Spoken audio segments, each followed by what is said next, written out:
بے حیائی کی سرعام دعوت۔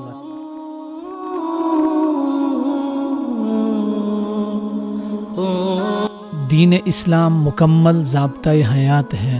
اللہ تعالیٰ نے مسلمانوں کے لیے دنیا کے ہر شعبے میں رہنمائی فرمائی ہے۔ حبیب مصطفیٰ صلی اللہ علیہ وسلم نے فرمایا، الحیاء شعبۃ من الایمان، حیا ایمان کا اہم ترین شعبہ ہے۔ کلمہ طیبہ کی بنیاد پر وجود میں آنے والا وطن عزیز پاکستان ایسے نام نہاد مذہبی اسکالرز کے پنجوں میں پھنس گیا ہے جنہیں اسلام کی بنیادی تعلیمات کا ہی علم نہیں۔ ریٹنگ کے لیے اپنا دین تک بیچ دینے والے ڈاکٹر عامر لیاقت حسین کو سنیے۔ مجھے میرے ٹیم ممبر نے کہا آج آپ کو دوپٹے کی کوئی پریشانی نہیں ہے، جبکہ آپ اسکالر ہیں، ٹھیک ہے۔ دیکھیے جس کے گلے میں اسلام اور رسول اللہ کی محبت کا پٹا ہو، اسے کوئی دوپٹے شپٹے کی ضرورت نہیں ہے، اسے کوئی دوپٹے شپٹے کی ضرورت نہیں ہے، اسے کوئی دوپٹے شپٹے کی ضرورت نہیں ہے۔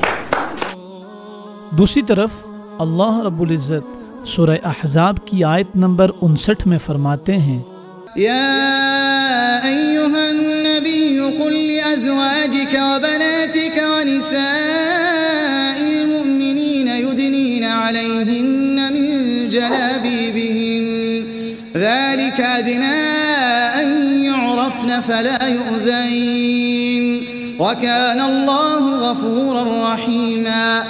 اے نبی اپنی بیویوں سے، اپنی بیٹیوں سے اور مسلمانوں کی عورتوں سے کہہ دو کہ وہ اپنے اوپر اپنی چادریں لٹکا لیا کریں۔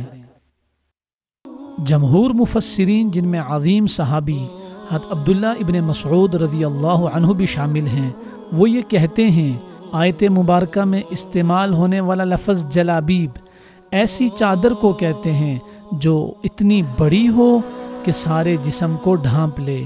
اللہ تعالیٰ تو نبی اکرم صلی اللہ علیہ وسلم کو حکم دے رہے ہیں کہ اہل بیت یعنی اپنی بیویوں، بیٹیوں اور عام مسلمان عورتوں کو پردہ کی تلقین کریں، جبکہ ڈاکٹر عامر لیاقت عورتوں کے مجمع عام میں ان کو بے پردگی کی دعوت دے رہے ہیں۔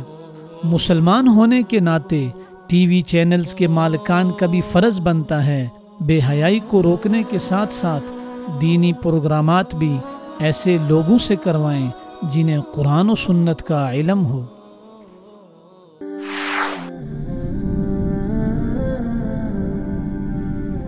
وصال اردو، حق کا راہی